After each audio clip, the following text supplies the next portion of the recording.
Welcome to Bill and Rob's An Excellent Adventure. I'm Bill Tilley. Welcome to Pumpkin Spice Podcast. I'm Rob Schulte. And Graham's And here I'm Graham too. Young. Yeah. Nice to meet everybody. Nice to see everybody again. Yeah, I was going to see if Graham was just going to do both intros on his own. Yeah, it's a holiday special. We still need to figure out what we do, and we're all together. But I guess, it ain't been broke, right? We've been able to, one's Pumpkin Spice, one's Bill and Rob's. Today's a mixture of both, right? It is. It's an excellent spice adventure pumpkin.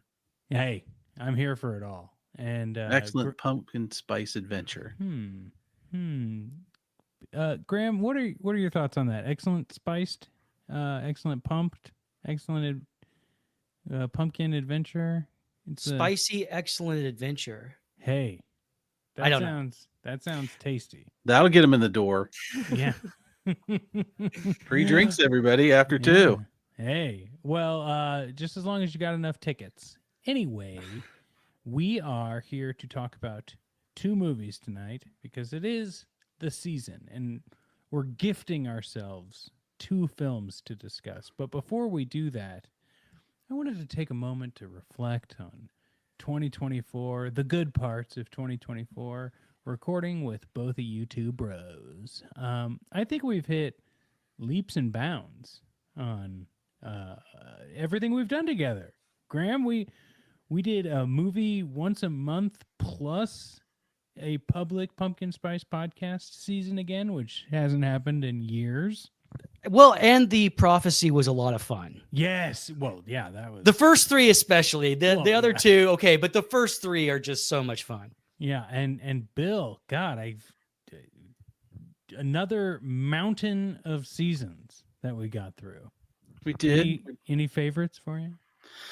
Well, the whole thing was just really cool, but actually going through and doing Macho Cheese and finally getting to use that name, even if the slate of movies wasn't quite as awesome as we kind of hoped it would be. But dude, it's the great thing about doing this. It's always just fun, no matter how it turns out, because that's the whole point. And I would like to believe that we hit on at least a couple of things that if has never been done, which is kind of a nice goal, probably movies that you haven't heard of a lot. And that's always the best part.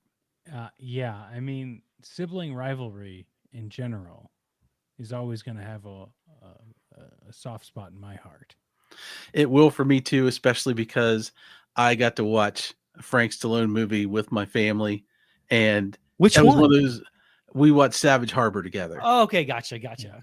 And that was neat because I had my wife and her son is in his 20s and his wife. So you got a couple of generations there, and it was a great night for a movie that's not all that great, but we had a good time doing it. So that was the whole point. It was nice to see the Bill and Rob's effect and the pumpkin spice effect in real life in my house. Oh yeah. And I mean, I know that was 2023 technically, but I just thinking back on all of these, it's been a blast. But Bill, you've been welcomed into the fold of a tradition Graham and I have liked to do many years over. And in fact, last year I even did it on Vanderpump Rob's, and that's talking about the film Christmas Evil. Now, listeners, we will also be talking about the film The Abyss, which is new to me, but we'll get there.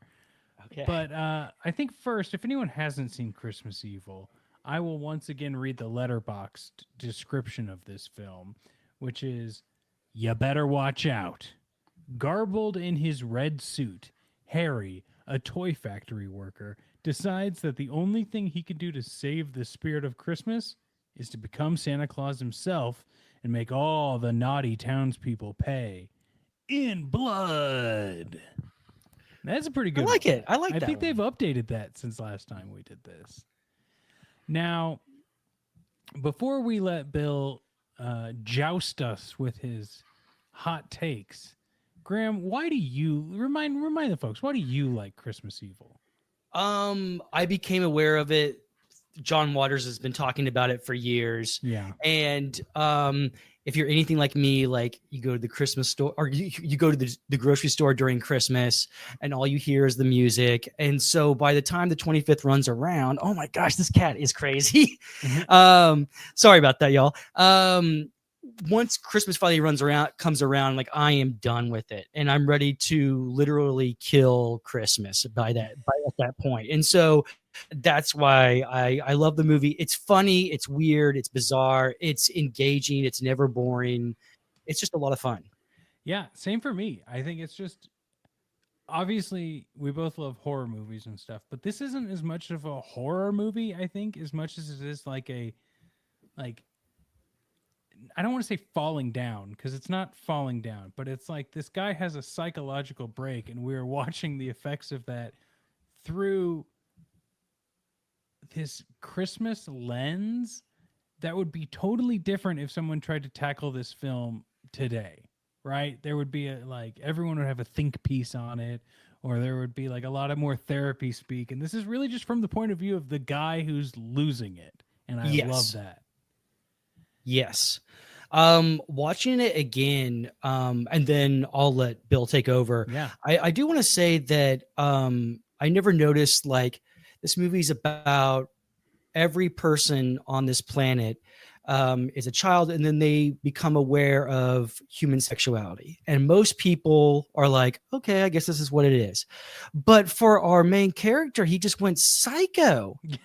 And so this sort of exploring a person who doesn't know how to interpret and digest human sexuality, I guess. But also the weird thing, and Bill, I want your opinion on this too. Like, why does the break happen so much further in life? Like, yes, he loves Christmas, but he doesn't have the full-on psycho mode until like his job fucks him over, or like the people at his job. Anyway, something to think about. Bill, enter the fold.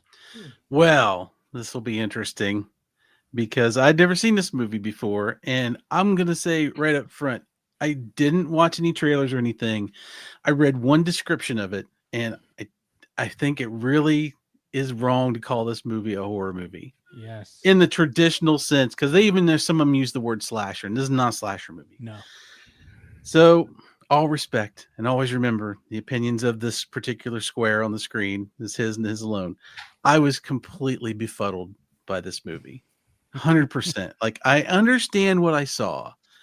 I could tell that there were themes going on here. The themes of, having your innocence ripped away.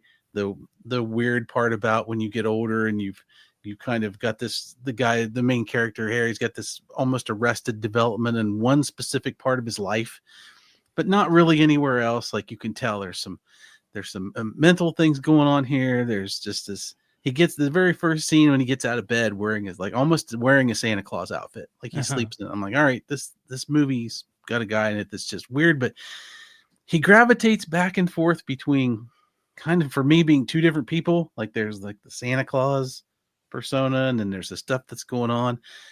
And maybe it's just because of the movie being as old as it is or the way it's set up. I had a hard time contemplating almost anything. And this is probably because this is one of those movies where you would almost have to watch it a couple of times to get the gist of it. You can't take it all in at once, because I'm watching it and I'm thinking, I see that the person who wrote this movie had some ideas, but the first time through, I'm like, I don't think they really knew how to stitch them together in a way that was interesting or compelling for someone like me. And I was willing to kind of give it a real shot, and I did. I called it. I know halfway through I'm going, this is not a horror movie. This is a bore movie. I'm so bored because it was just when things Bill happened. doesn't know the tune, Graham. Bill doesn't know the tune. No, I didn't know the tune. And when I got as things are happening, I'm going, all right, it just felt like we were kind of floating in and out a little bit too much for me to keep track of which side of this guy's persona I'm going with. And it's kind of, for me, it was a little drawn out in the middle. It seemed like there wasn't a lot happening. And by them calling this a slasher movie, I keep sitting there going, all right, when's the big break coming? When's the slashing going to happen? When's he going after the guy at work? Like, I'm like, this is going to be the linchpin. Surely this is going to be the thing. And after that, there's no way back. And it kind of doesn't happen really that way. So I don't know. And then I'd read later, like you mentioned, Graham, I did notice that John Waters had said, like, this is one of his favorite Christmas movies. And the minute I read that, I was like, I got to remember this thing I keep telling myself, that art is what each individual person says is art. Yeah. If you say it's art, it's art. If there's a large consensus of people like you, it's universally accepted that, the Mona Lisa is art. There's plenty of people that will back that up. This one for me was like, I don't think so.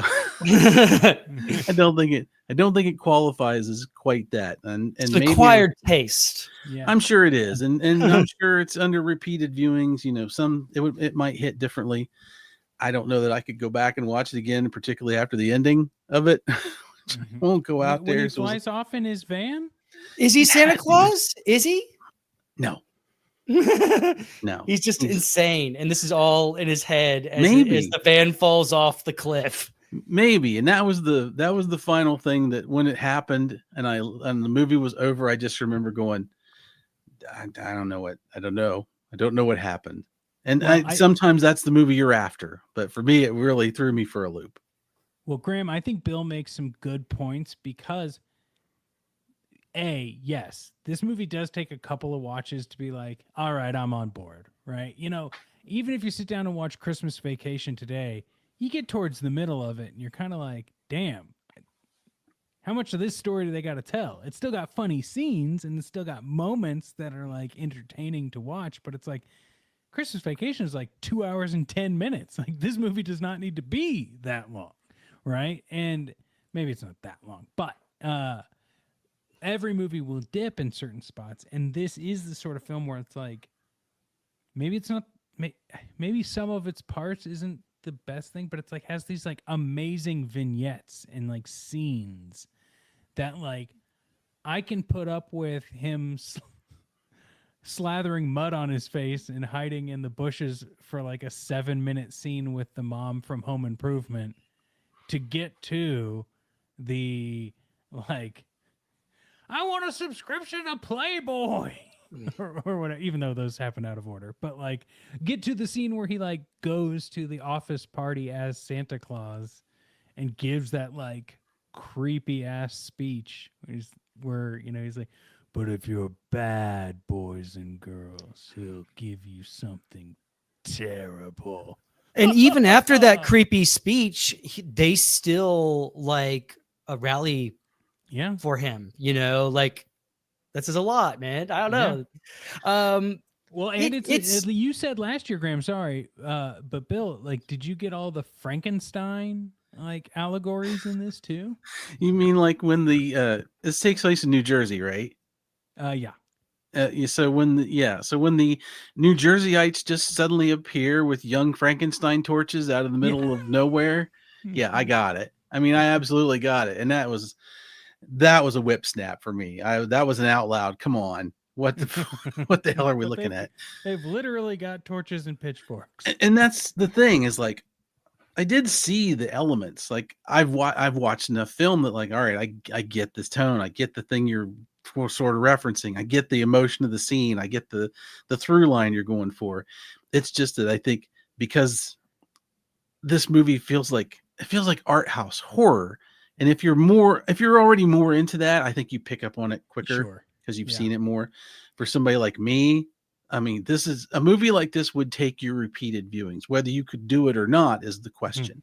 But when they do the torches and when they do all that stuff, and of course, my brain is sitting there going, "Why are these cops idiots? Why do they have a line of Santa Clauses in the show when all they have to do is find the van that's got giant red sleighs painted on it in the town that's not that big?" Well, Jersey's a mystery, man. Jersey's its own Bermuda Triangle. But Graham, I want to throw to you in just one sec. But I saw something online the other day where someone was like, people keep saying they want new films, but like no one is going to see Red One. It made nothing at the box office. And the only, like, I heard people who watched Red One and did a podcast about it. It's terrible, right? Like the movie is terrible. I saw it. Okay, what'd you think? We watched it at home. My wife and I. She wanted to see it, and I thought it held absolutely no value whatsoever. It is a big ball of nothing. It is a ridiculous concept. that amazingly enough, I will tell you this, the way I see some of the plot holes, like, why don't the cops put out an APB on the van, is the plot holes that are that silly to me are still riddled in movies like Red One today. Yeah. Like, it doesn't matter that the situation is fantastical. What you're doing makes no sense whatsoever. It's almost like when you are given a Christmas movie, it's like people think, well, it doesn't have to be good. Like, it just has to be fun, right? And no, maybe Christmas Evil isn't, quote, like the best film and it's a low budget film, but it is an original film that has a lot of thought put into it, and the pieces do connect. And the last thing I'll say, let's stop giving non-comedic buff actors comedic roles in movies. Like, are you talking about The Rock? The Rock, Chris Evans, fucking J.K. Simmons. Like, also, Doughboys covered Red One, and they were like, Santa Claus is like the last fat guy role. And they took that away from big actors too in this movie. Was so filled with just CGI saccharine in the way that, like, it's a modern day someone who writes their movie straight out of Adobe After Effects wet dream is what this thing was. And it had no, I will tell you, it did not have as much substance as Christmas Evil does. Christmas Evil's trying to do a thing. Red One is the kind of movie that's not. And I will remember Christmas Evil. I will not remember. I didn't remember I'd watched it until you just said the words for that. And I got to give it credit because the film has a dirty aesthetic, not just because it's a late 70s film, which it is, but just the fact that, like, the office parties, which I'm pretty sure is the same office party film twice, that is the office party and the friends and families party is in the exact same room because they had no budget. But I have seen Christmas parties like that when I was a small child. It is just that depressing and sad. And so, like, if like, oh my God, you're just drinking cheap rot gut out of plastic Solo. Cause this is not a good way to spend your holidays. But it had an emotional effect. So I got to give it credit for that. You sit there and do that. And it's amazing that here's this movie that filmed for nothing, never made a lot of money. People still talking about it. What, 45 years later? It's almost 50 years later. They will not be talking about Red One. No, they won't. Years. But Red One had to come out in IMAX. So jeez. Okay, did it? Graham. Yeah. Oh yeah. Like, it was a stipulation with The Rock. Like, The Rock saw something, and I think the quote was just like, "Oh, my next movie has to be IMAX." I'll tell you this then, if that's the kind of decisions they're making that way, because I watched the movie does not rate in IMAX because even though there's some wild stuff in it, there's not enough stuff in it to carry through an IMAX movie. Sure. So that's the kind of decisions where I'm like, you know what? If I had to choose, take that money, chop it up, and give me 1,000 Christmas Evil people who've got an idea. And I'd be like, go make your film. I'll have a better time with this. Yeah. Yeah. Damn. Well, Graham, what are your final thoughts and some of the things we were saying we were going to throw to you, and then I kept talking? Gotcha. No, I'm guilty about that all the time. So basically, I think that Christmas Evil and A Christmas Story came out around the same time. Ooh. And it's interesting to see that the films look similar. Now, obviously, A Christmas Story had a bigger budget, but that foggy lens they put on for whenever you see like a light source with Christmas lights, obviously, and then dark stained wood houses, older houses, right? It just they're kind of using the same parts. They're just different movies. Yeah. And the only difference is that A Christmas Evil is like a fever dream with good intentions, a psycho and murder sort of blended into it. Yeah. Because he's an interesting character because there are good intentions there. And how many serial killer movies do you see where the person actually thinks they're doing a good thing? Zodiac. Sure. Okay. Yeah. Well, there's one other Um, thing that this movie did that was really great was because anytime I watch a movie and somebody's face appears and I'm like, that can't be right. Like sort of seen the Patricia Richardson thing when she popped out, and I'm like, oh yeah, but no, there's also a man. The two guys that come out of like the friends and family party and grab Harry and bring him in is just like, let's go grab a Santa off the street. There's the guy on the right, and I went, that can't possibly be who I think it is, and it is. It's Mark Margolis who Yeah. played Hector Salamanca in Breaking Bad and Better oh Call my Saul. God, that's right. He Yeah. played Dr. Abgar in Star Trek The Next. I mean, he's a Burgess Meredith where it's like, when he was 20, he looked like he was 50, and when he's 50, he looked like he was 100. Yeah. So you spot his face immediately. I'm like, that can't be right. That can't be him, and it was. So, boom, bonus points. Christmas Evil, best Christmas movie ever made, just for making me come up out of the couch at that point. Well, Love also it. the brothers played by the guy from all of the Frank Darabont movies. Yeah. And I know that he's been a part of a popular television show, but that escapes me right now. But I know that like he's been in a lot of Frank Darabont movies. I just can't think of his name. I'm sorry. Jeffrey DeMunn. I think Damone? that's who it is. Yeah, 'cause He's the that's- brother who's like super annoyed the entire movie and just so embarrassed. Yeah, he So was in the uptight, Green dude. Mile. He is. Anyway, well, we should probably move on to talking about The Abyss, which has been in the hopper for quite some time to talk about. And I'm glad we are here. Now, Graham suggested The Abyss, Bill. And do you want to give a little reminder as to why? I believe we were talking about our favorite living directors. We were. And I think it And- was right after I had seen Avatar: The Way of Water. Or Gotcha. maybe that just came up in this conversation. I think, yeah, it came up and I mentioned, James Cameron's going to come up in a list of best filmmakers, right? And I said, yeah, without a doubt, my favorite has been The Abyss. They just put it out on 4K. And Rob, you said you hadn't seen it. And so seeing how he's like your favorite living filmmaker, I was really excited to see how you would take this in and what's your response to watching the film? Well, let me first read the letterbox description. Gotcha. If anyone else hasn't watched this, but it goes like this: The Abyss, 1989. I didn't say the year for Christmas Evil, but folks, it's a timeless movie. 1980.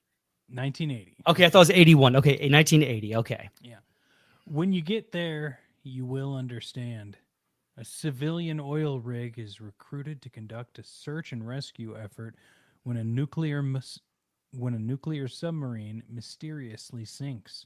One diver soon finds himself on a spectacular odyssey 25,000 feet below the ocean's surface, where he confronts a mysterious force that has the power to change the world or destroy it.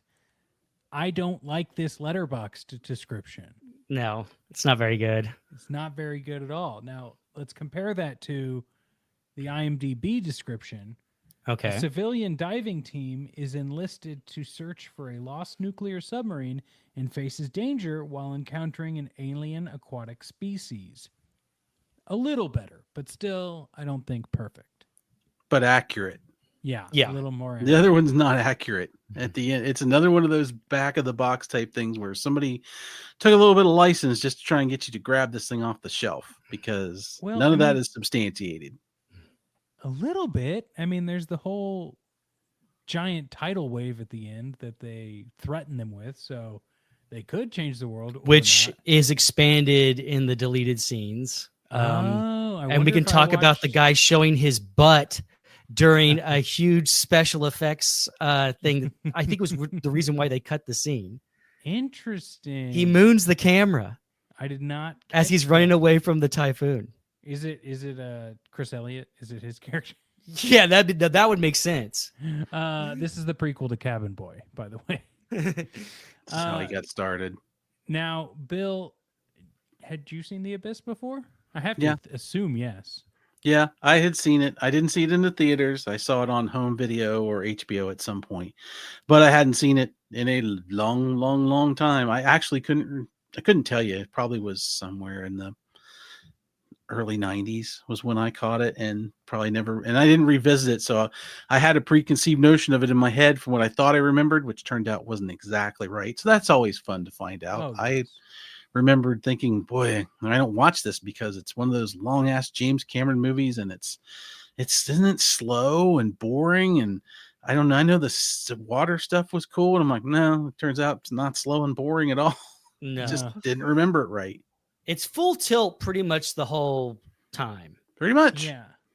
And it is long, right? And I think What's I long? watched the extended version, but I very much had a different idea of what this film was going to be, which I think is a problem, right? If you think this is going to be a movie about underwater aliens, you're spending half the movie going, hey, Buck, where's the underwater aliens in this thing? And of course, you get glimpses of them in a couple of scenes in the first half of the movie.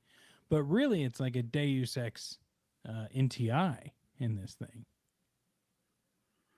Yeah, it feels more like on a second viewing, there's a real heavy anti-nuke story, or at least message in this movie, coupled around a fun fact about how certain people at certain depths of the ocean will go nuts. So you've got a nice little, freak out in space kind of deal. And then there's the alien thing. Yeah. It's like, I've had my 18 cups of Maxwell House. Let's go do this.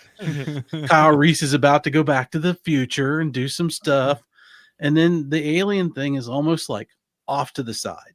Like it's happening like on this side of the screen, just off your movie. And every once in a while, it just shoots back in here every now and then. And I'm conflicted because I did like this movie.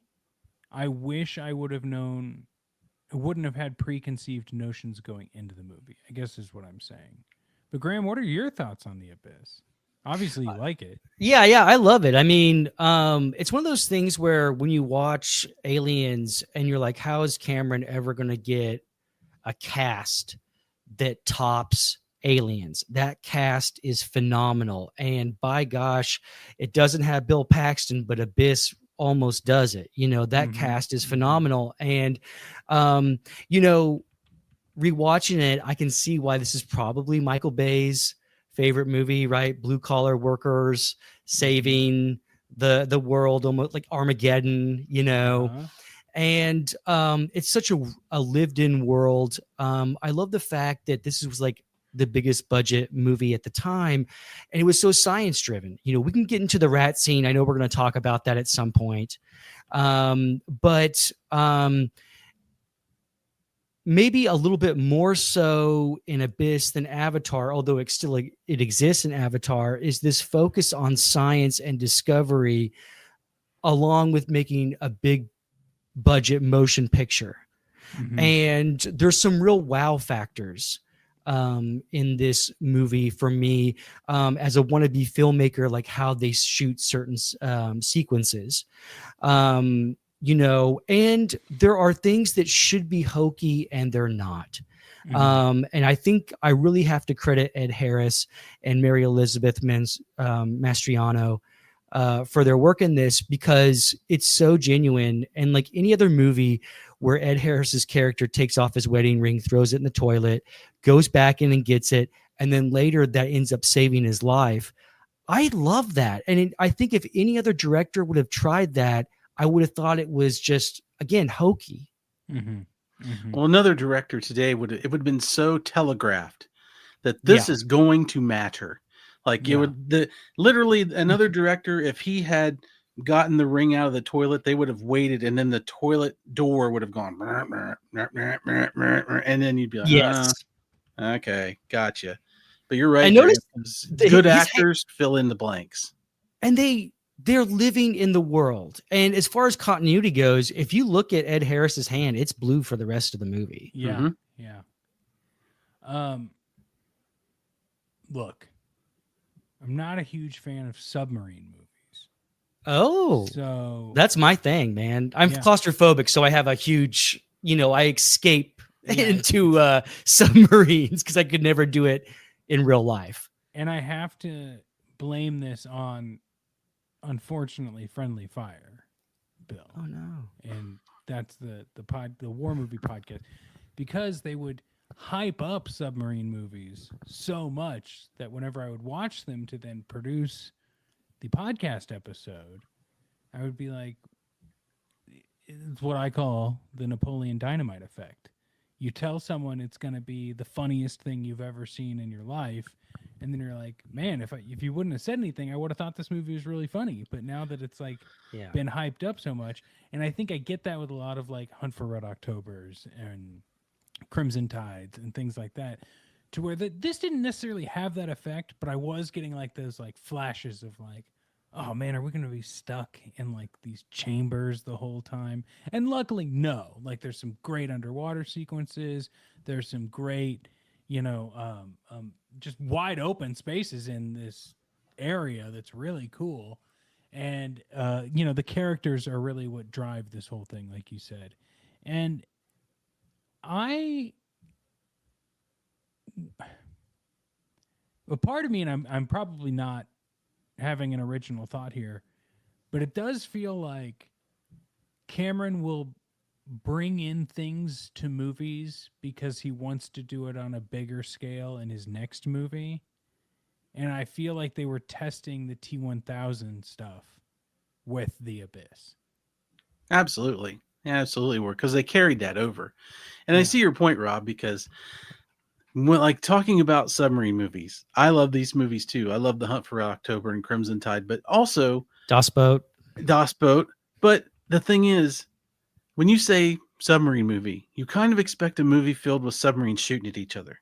And we don't get those movies. What this is drama on submarines, and it's the human thing that's acting out as the movie, not so much the reliance on the machinery. And that can alter your presence, kind of like the last movie. It was described to me one way, came off as another, and that tainted how I looked at the thing the whole way through the first time. And it's hard to ever get back over that because you got one shot and you're done.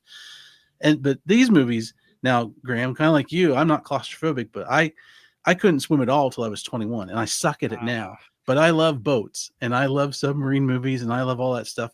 But I also recognize that I'm looking into the terror of what could be, because you know what it's like. Shooting underwater is incredibly difficult.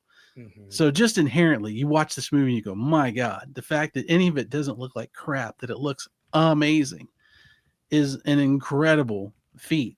But, it carries through that whole little bit of terror, because I'm watching it going, I don't know. I couldn't do that. If I was, the idea of being in a submarine that's filling with water and you're going to drown and die, that is in the dark. That is horrifying to me. Yeah. So when you set those emotional tones in the movie, it works so well for the experience, because you tap into a human thing that you just know, like, oh shit, this is scary. And you are along with the people that doing it. You're not like a new movie where they're telling you constantly, my God, do you know what's going to happen to us if we go out there? Blah, blah, blah, blah, blah, blah. I don't need it. It just sort of happens. But I do agree with you, Rob, that I know Cameron is definitely a one-upper. He is the guy at the poker table that if he busts on the last one, he's going to bet even bigger the next time around. And sometimes it works. Probably most of the time for him, it works. If you really think about his track record, I don't think he's had too many things blow up in his face. And even the stuff I think people think are mediocre is still pretty incredible. Yeah. I think his biggest bomb is Piranha 2. And he was hired and fired from that like 3 times.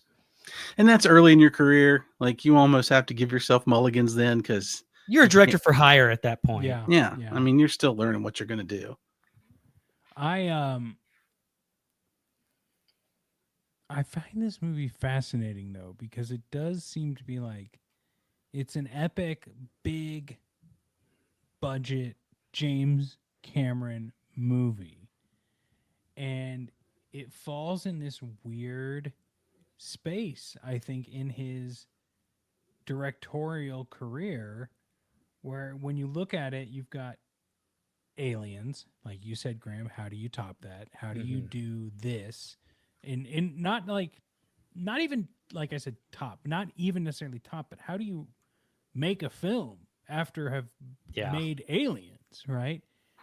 And so you make The Abyss, which I think is great and has a good team and does all this sort of stuff. But I think if people are going there being like, well, I didn't like it as much as Alien, like I imagine that was a cultural dialogue. Whether or not it's true, I could be wrong.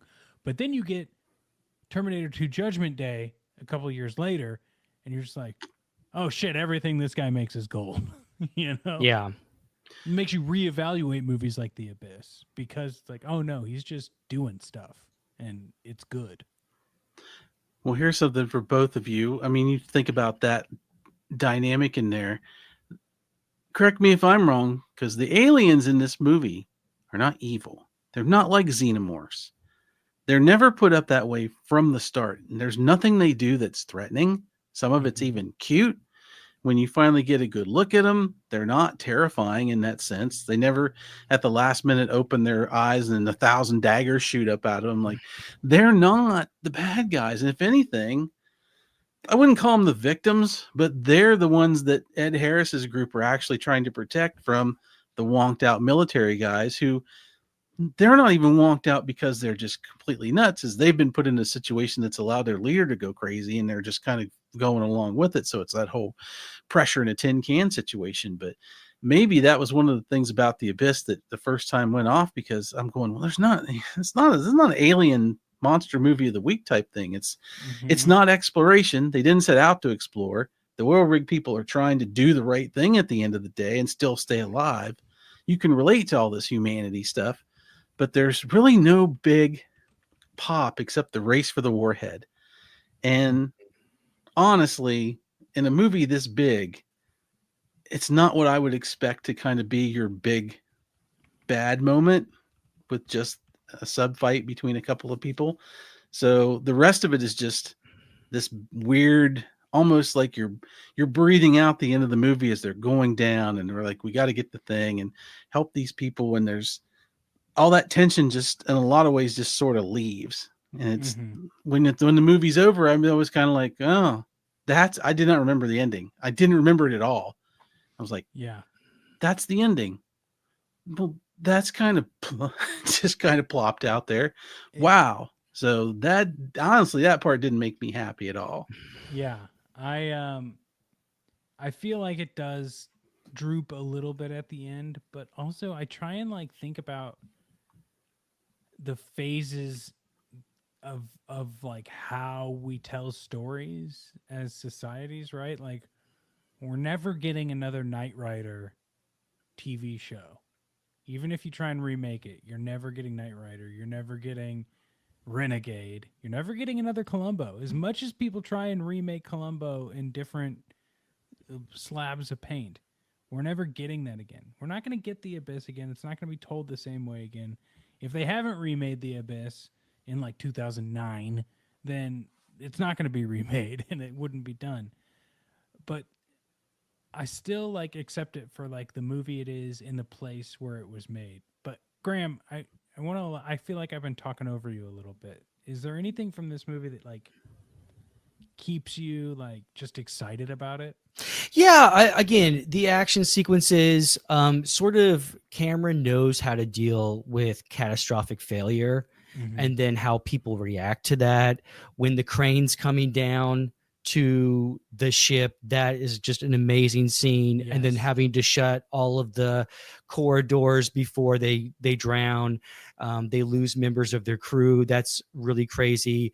The scene where Mary Elizabeth Mastriano has to drown in order to be saved, right? Where Ed Harris has to drag her back to the ship, and that whole thing, like her performance in that, like, I don't know, just the fear of drowning is captured in her eyes, man. Like, it's just such a powerful performance. And then again, the rat scene, which, you know, I remember watching this with my brother when we were kids, and immediately when the movie was over, we were talking about, you know, can you breathe liquid oxygen? I mean, did they really do that to that rat? And we, you know, that scene even today is incredible. And the only reason why they panned away to their faces and not stay on the rat is because James Cameron didn't want to make the audience uncomfortable, but also it defecated because it was so scared that it was going to die. Yeah. And then it was able to breathe. Yeah. I mean, so like a human being doing that, you basically have to let this stuff come into your lungs, and then it has to exit your lungs. Yeah. You know, and so, but yeah, that is called. I looked it up because I've always been interested in this oxygenated fluorocarbon fluid, and it's similar to what we breathed in the womb. Whoa. Everything in this movie looks 100% real. Outside of a Yeah. few CGIs of people screened into models to look, you can see the flatness. But this is a movie that when you watch it, especially as an adult, you go through the whole thing going, how did they do it? And the only thing you can keep coming back with is they did it. They sat in a tube and the water filled up and they stayed in there, and then they were out and they got drug along this thing and they did this and I did that. Like, Ed Harris didn't fall 4 miles to the bottom of the ocean, but when you're in water, you're in water. Yeah. Like, this is happening. And when you see a guy free swimming from here to there, going from and they did. If you research the movie and you find out, yep, they didn't fake any of it. That alone, you're just kind of sitting there going, my God, will we watch anybody dying on screen? Yeah. Could this actually have happened? So, I mean, it holds you in this death grip of another thing that humans understand. Water is dangerous if you're in deep. Like it's in your brain. You don't have to be told that. So the things they do in it are on screen are just magical. They really are. It's incredible that nobody died on this film. It almost happened. Sure. Doing research for this, Cameron has always had a reputation for being sort of a tyrant on set. And I think with The Abyss and Terminator 2, that's where it hit its peak. Mm-hmm. That's where I think that like the studios were like, you need to go talk to someone because, Ed Harris punched him in the face during the making of the movie. Several actors had like just breakdowns. Ed Harris said that he was driving home from set one time and just pulled over his car and just started crying. And Ed Harris is a tough guy. But so he almost died that day. Yeah.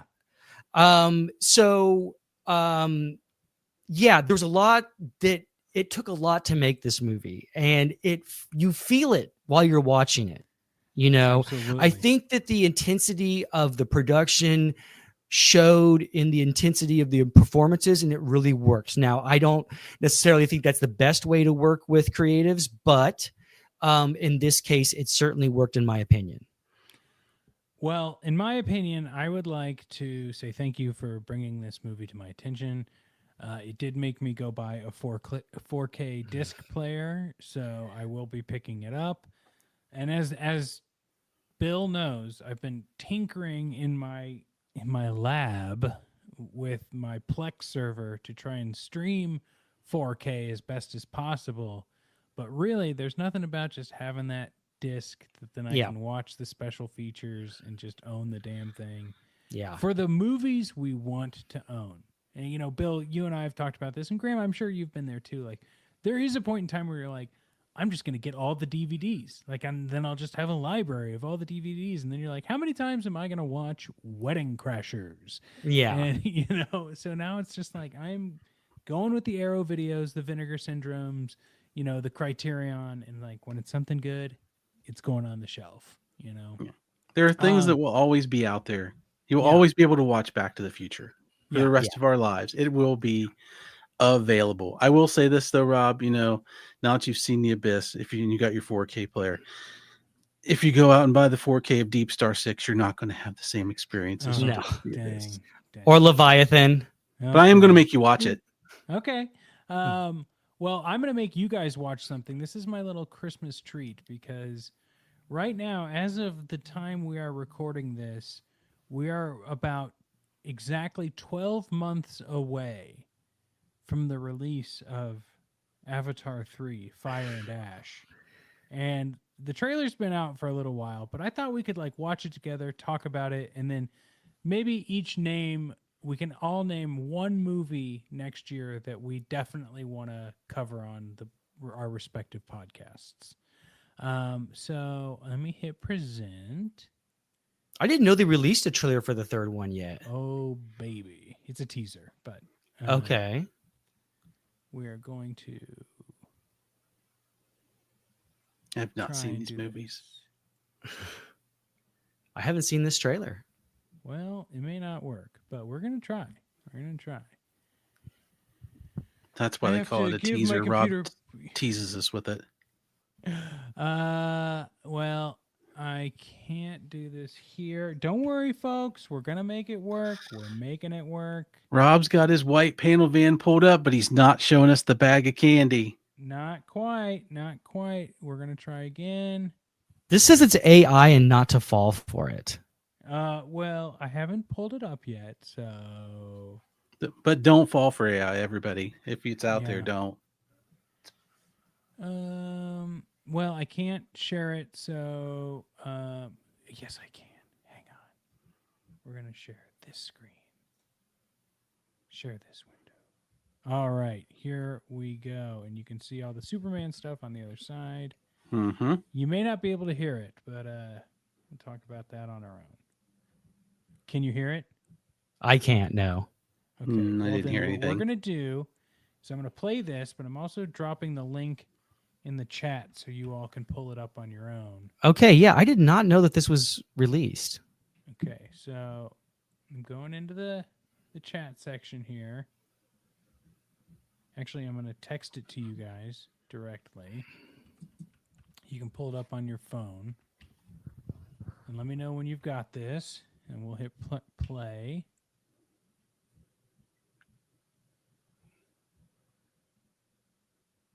We'll do a little 3, 2, 1, and then Okay. let it go. Okay, I'm ready. All right. 3, 2, 1, go. They say every journey starts with a purpose, but ours has become a fight for survival.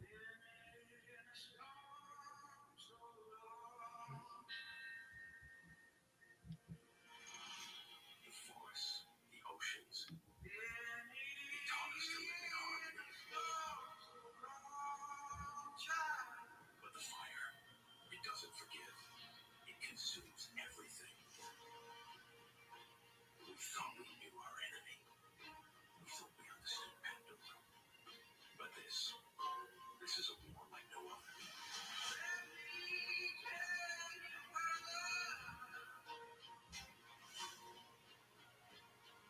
And not all battles are fought with weapons.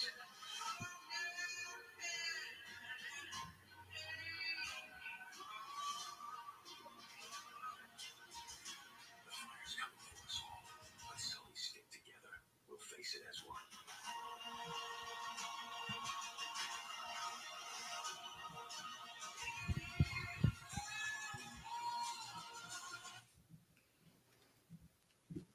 So I get a big ad in the middle of that. That didn't work out as well as I wanted, but we all get the gist of it. Mhm.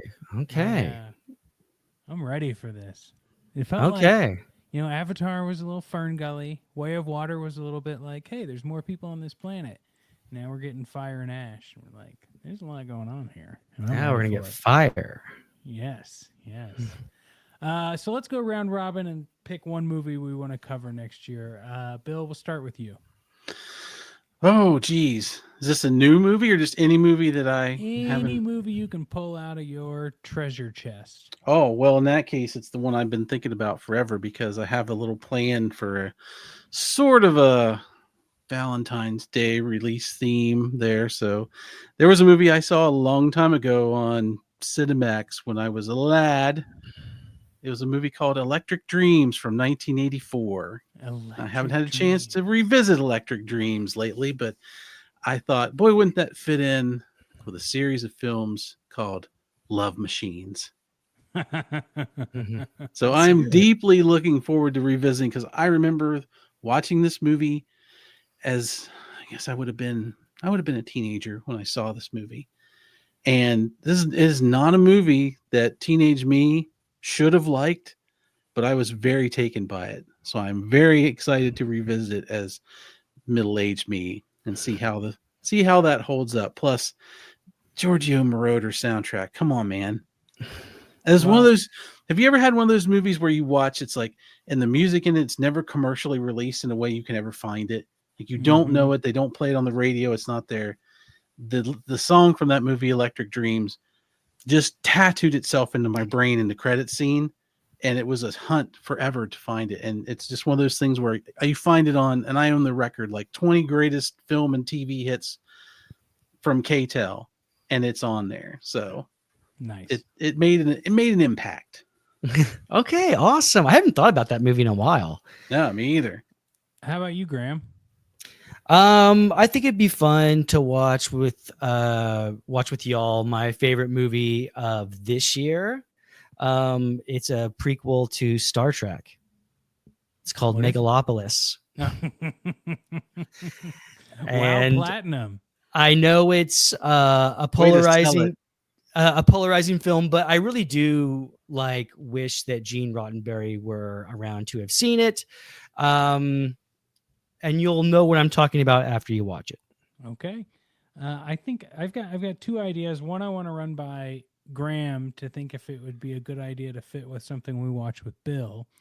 But the first thing I want to say is, like, Bill, for the Bill and Rob's world, I think I would like to do a series called Nature versus Nurture. And on that would be the movie with Meryl Streep and John C. Reilly and Kevin Bacon called A River Wild. Oh Gosh, I haven't thought about that in a really long time. This Yeah. one's been simmering Yep. in the Rob's Yep. universe. Yep. It's a movie I went to when it was probably maybe the year after my parents got divorced or something. I had just started hanging out with my mom on the weekends, like spending weekends over there. And we'd go to a movie theater I'd never been to before. And it only had like 4 theaters, but it was in like the heart of Kansas City. And it was like just before stadium seating was a thing. And I don't know. I have a lot of like weird memories tied to this movie. And it'd Awesome. be fun. But then my Perfect. other idea is doing a series of films where it's actually just all of the cutscenes from some of my favorite games, Graham, and like watching them as if it were a film. Now, of course, it's not going to give you the exact same cinematic experience, but like I'd love to talk about The Last of Us and The Last of Us Part 2 as like stories. Yeah. You know? Yeah, Or absolutely. Death Stranding or something, you know. Mhm. We I did think that that for would be a lot of fun. RoboCop, and that was Yeah. a lot more a fulfilling experience than I expected it to be. Yeah. Like, video games are cool and the stuff they can do with them, and I'm like, how is a bunch of cutscenes? Is it really gonna rate as a story? And it was a lot of fun to do. So Yeah. Well, cool. Well, guys, this has been great. Happy holidays to you both. I always have a blast coming together and recording. And we can get ourselves recharged and ready to go again. The top of 2025, baby. Sounds fun. lots Maybe on more our film to load in the anniversary of hopper. our favorite holiday, January 6th. We'll start up again, guys. Yeah, please. So the whatever inauguration's like January 18th, Uh-huh. which is also Federico Fellini's birthday. So we're Ooh. not watching that shit. We're just going to watch some Fellini movies and try to forget the hell we're living in. Hey, sounds great. Love it. Well, everyone, keep subscribed. I'm going to put this one out to the public, folks. So if you're Merry not behind, Christmas. yeah, if you're not behind the paywall, go listen to all of our many, many, many, many episodes at patreon.com/BillAndRobs, where you get every child film episode that Bill and I have birthed, and everything Graham and I are doing on Pumpkin Spice Podcast. That's a really weird way of saying it, but patreon.com/BillAndRobs, and we'll see you all in 2025. Goodbye. All right, I'm hitting end recording.